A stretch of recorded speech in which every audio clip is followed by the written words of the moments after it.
Let's talk about the big, beautiful bill, guys. I know that this bill is controversial and I've seen a lot of differing opinions out there on this bill, but I want to emphasize that this is not a political YouTube channel. On this YouTube channel, we like to focus on the economic impact, and this bill is certainly going to have an impact on the US economy. So that's what we're going to be focusing on today. Before we do get into it, please make sure to like the video and also subscribe to the YouTube. Really appreciate your support. I'm also going to put a QR code down below for a Bitcoin tip. So if you want to support the channel, feel free to leave me a little tip. Now let's get into it. I think the best way to go about this video is for us to go through some of the details of the big beautiful bill, and I'll give some takes here and there, but then towards the end of the video I'm going to give my main takeaways, talk about some of the pros and cons and the main economic impact. So you're going to want to stick around for the whole video. Let's go ahead and get into it. So the big beautiful bill was passed by the House of Representatives on May 22nd. It was a very close vote. I believe it was decided by one vote. So you have a very split House, and you also have a very split Senate. We saw yesterday that the Senate also passed the big beautiful bill by one vote, I believe. So you have a very split decision here, and I understand why some people in government are concerned about this bill. I understand why some people are in favor of it. And I believe that the deadline for passage of this bill or a final vote is July 4th, according to what I saw on X. And we will see if this bill goes through. I believe that now it goes back to the House for a final vote. I'm honestly not exactly sure how that process works. But I know there are concerns about this bill leading to more government spending, which is a huge problem. And there are also some big concerns about what this bill means for Medicaid. And we're going to get into all of that in this video. The Congressional Budget Office estimates that this bill will add 2.4 to 3.8 trillion to the US deficit over 10 years. And that is not great, right?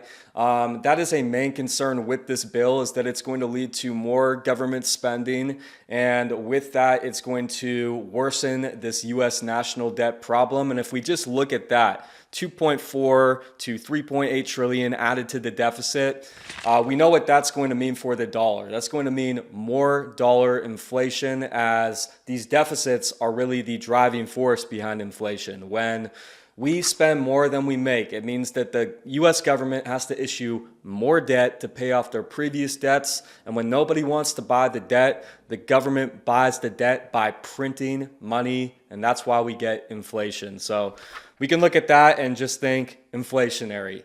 Another main item in this big beautiful bill is that it's going to raise the debt ceiling by $4 to $5 trillion. Now, the US needs to raise the debt ceiling because I believe we're already at it, or we may have already passed it. But we have to keep in mind that the debt ceiling is not a real thing, right? There is no top on how high the US debt can go, and it will need to continue to rise. We're not getting out of deficits. I've talked about that a lot.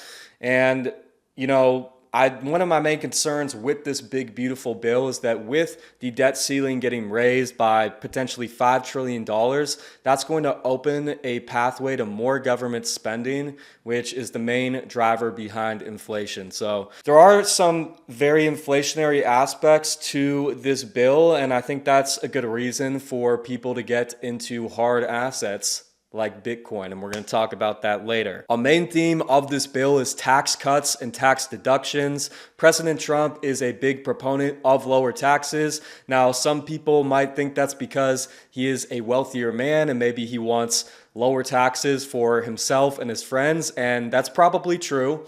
But I also think that he's a proponent of lower taxes because he thinks it will spur more growth in the country.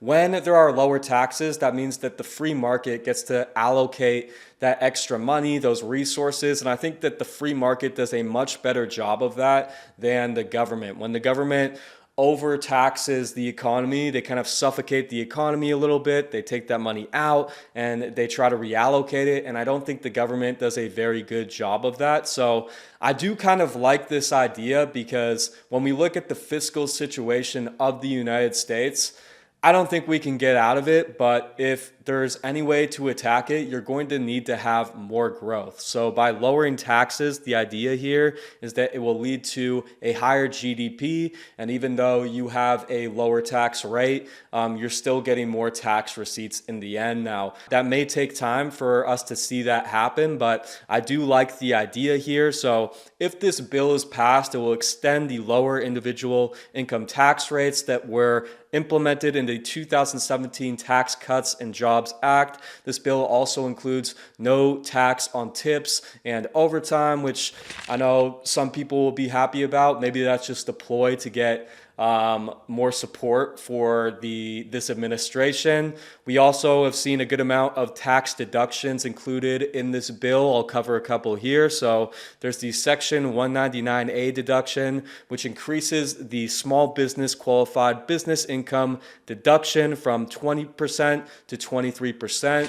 So that's good for small businesses, right? If they're paying less taxes, they can use some of that extra income to funnel it back into their business. That might lead to more growth. We can also look at the child tax credit included in this bill, which is between $2,200 and $2,500. And I think the idea here is that Trump wants people to have children, because if we're seeing the population grow, right, these babies grow up and they can produce more things for the United States, which can help us increase our GDP and increase our tax receipts. Let's talk about some of the spending cuts included in this bill. We're going to start off with Medicaid, because this is the main and more controversial cut that is included. If this bill is passed, it's going to introduce more work requirements for people to receive Medicaid. So if you are an adult and you don't have a child and you're not disabled, it's going to require you to work 80 hours per month. And a lot of people are unhappy about that. A lot of people maybe have a difficult situation and feel that they can't meet that requirement, but this is kind of the idea here for the government. If less people can meet that requirement, then they are spending less money on Medicaid, which means they are saving money and chipping away at that deficit. You know, whether this is ethical is up for debate, and we're not really going to get into that here, but it would definitely lead to less people receiving these Medicaid benefits, and that's going to lead to the U.S. spending less money here. Let's go ahead and take a look at a chart of Medicaid spending by year, and it looks like this goes up to 2022. As you can see, the Medicaid spending has continued to rise, so I think that the government would like to chip away at this Medicaid spending and bring it down a bit. Now the question is this really the budget item that the government should be attacking? I'm going to kind of get into this a little bit later, but I think there are some other areas where the government could spend less money.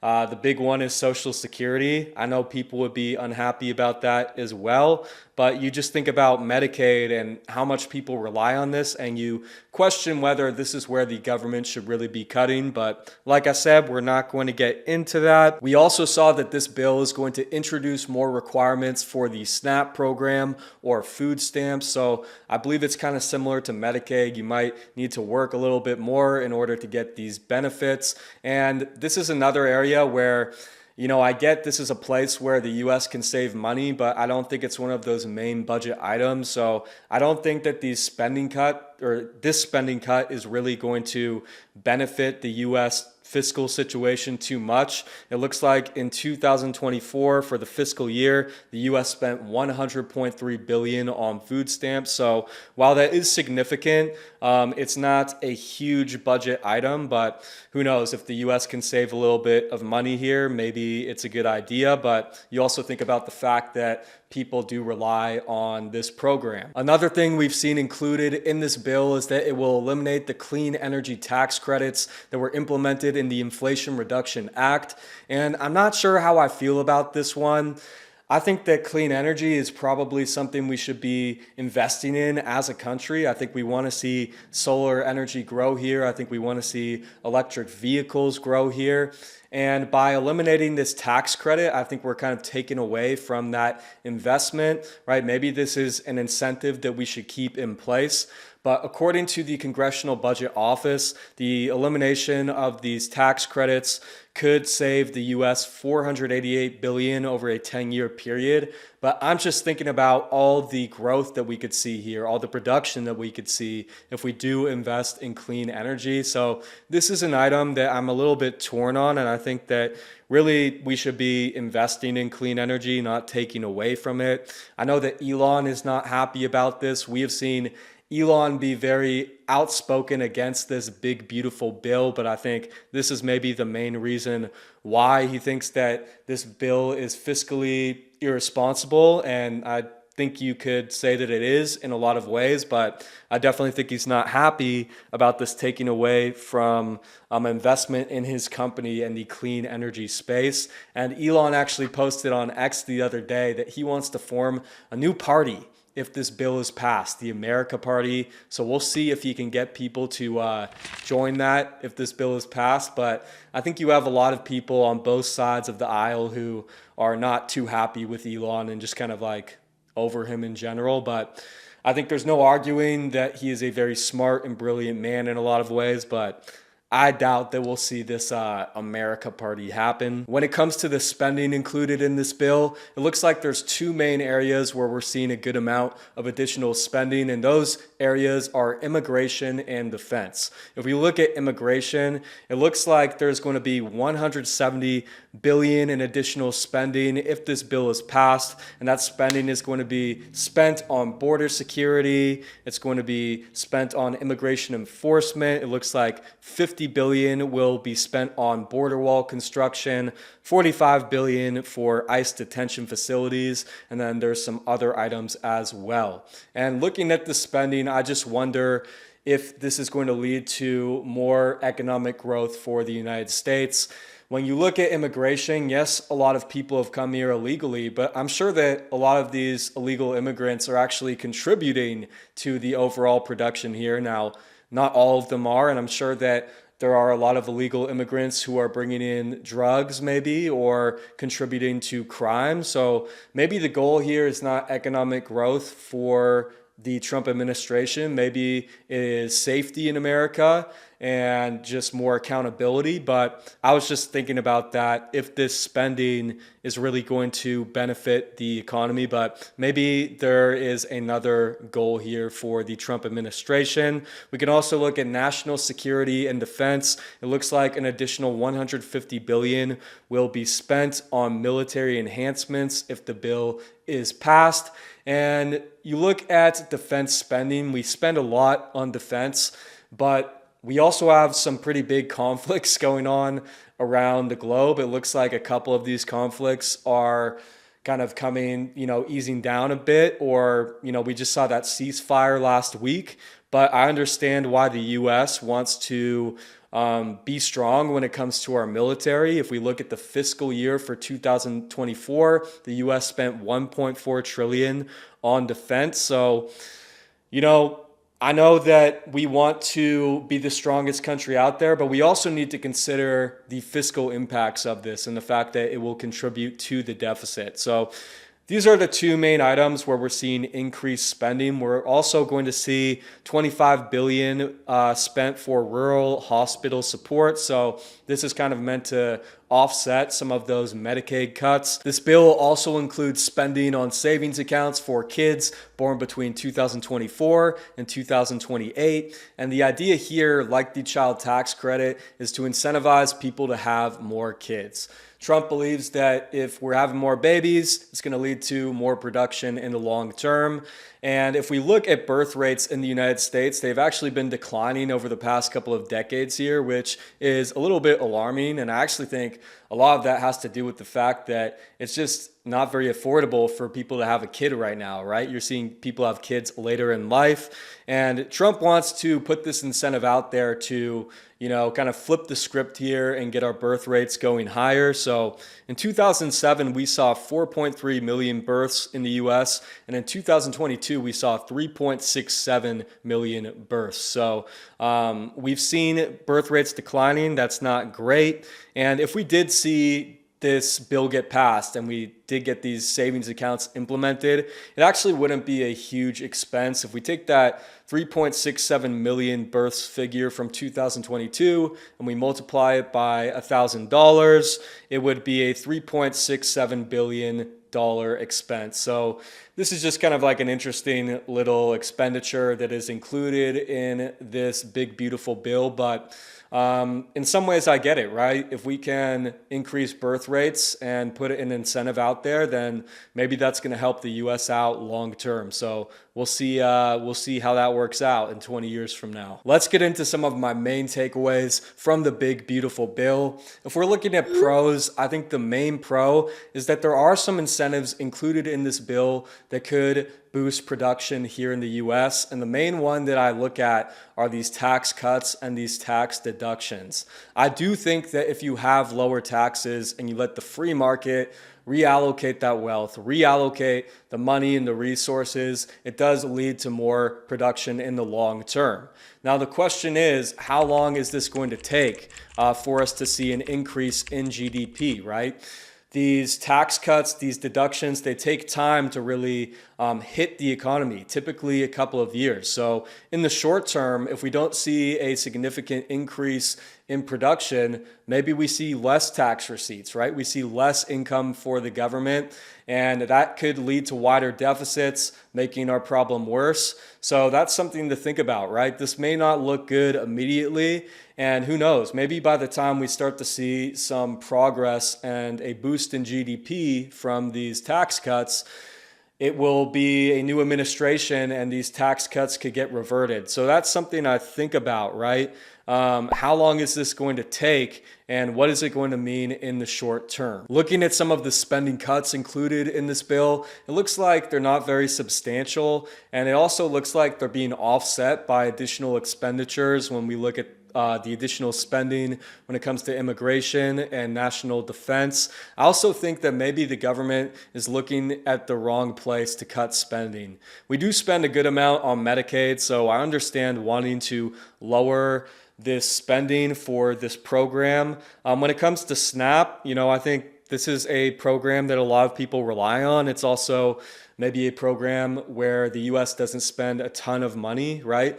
I think for the US to really attack this spending problem, they need to look at the elephant in the room. And when we look at the two largest budget items, it is Medicare and Social Security. Now, I understand that people rely on Medicare, and that's kind of like more of a tough one, but I really look at Social Security as this flawed program. And I know that a lot of people have put in their dues and they rely on Social Security as well. But the thing about Social Security is the government is putting this money away for you for when you get older, but that money is inflating away. So by the time people are getting their Social Security, it is worth significantly less.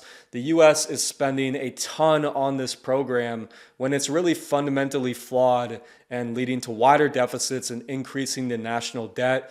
I know that touching this program is a very unpopular move, but if you're really going to address the US spending problem, I think that's kind of like where you gotta start. You gotta look at the elephant in the room and say, we need to attack spending here, rather than some of these other programs. Now, I know the Medicaid debate here is a fragile topic. I do understand that the US needs to cut spending, and maybe they felt this is an area where they can do that. And maybe if people are working more, right, if they're meeting that 80-hour work requirement, it'll lead to more production in the country, which could also help us out with our fiscal situation. So I think I get it's a touchy subject, but in some ways I do understand why the government is looking to cut down Medicaid spending a bit. The other main problem I have with this bill, and I guess it's just something that was inevitable, the US needs to raise the debt ceiling, but at the same time, that tells me that the US is going to do a lot more spending here.